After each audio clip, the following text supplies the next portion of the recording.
પલસાણા તાલુકામાં આવેલી Naida petrol pump નજીક એક દુઃખદ અકસ્માતની ઘટના સામે આવી। મોપેડ પર સવાર એક યુવકને પાછળથી ટ્રક ચાલકે ચક્કર મારતા ગંભીર ઇજાઓ પહોંચતા તેને તાત્કાલિક સારવાર માટે નવી સિવિલ હોસ્પિટલ ખસેડવામાં આવ્યો। આ દુર્ઘટનામાં ઇજાગ્રસ્ત થયેલા યુવકનું સારવાર દરમિયાન મોત થયું। ઘટનાની જાણ થતાં પલસાણા પોલીસ ઘટના સ્થળે પહોંચી હતી। અકસ્માત મૃત્યુનો ગુનો નોંધી આગળની તપાસ શરૂ કરી છે।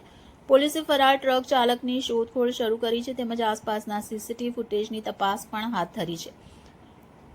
મૃતકના પરિવારજનોમાં શોકની લાગણી છવાઈ ગઈ છે અને સમગ્ર પલસાણા વિસ્તારમાં આ દુર્ઘટનાના કારણે શોકની લાગણી પ્રસરી છે। મારું નામ મહેશ ધમીધર નાયકા છે। ત્યાર મેં ઘરે હતો પણ ઘરે હું ઊંઘ્યો હતો।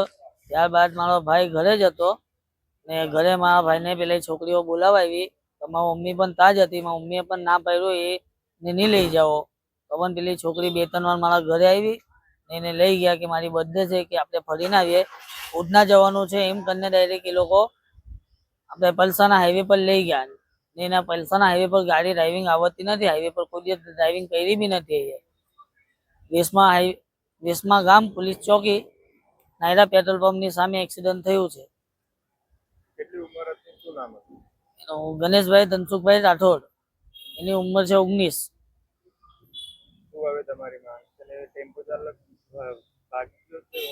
ટેમ્પો ચાલક જ્યારે સ્પોટ પર એક્સિડન્ટ થયું ને તો એને માર્યો ને પેલા પબ્લિક લોકોએ, તો ત્યાંથી એ ભાગી ગયો। કાલે હું ત્યાં ગયેલો હતો વેસમાં તો મને ત્યાં એવું સાંભળવામાં આવ્યું છે કે ટેમ્પો ને એનું લાયસન્સ બધું જમા કરેલું છે।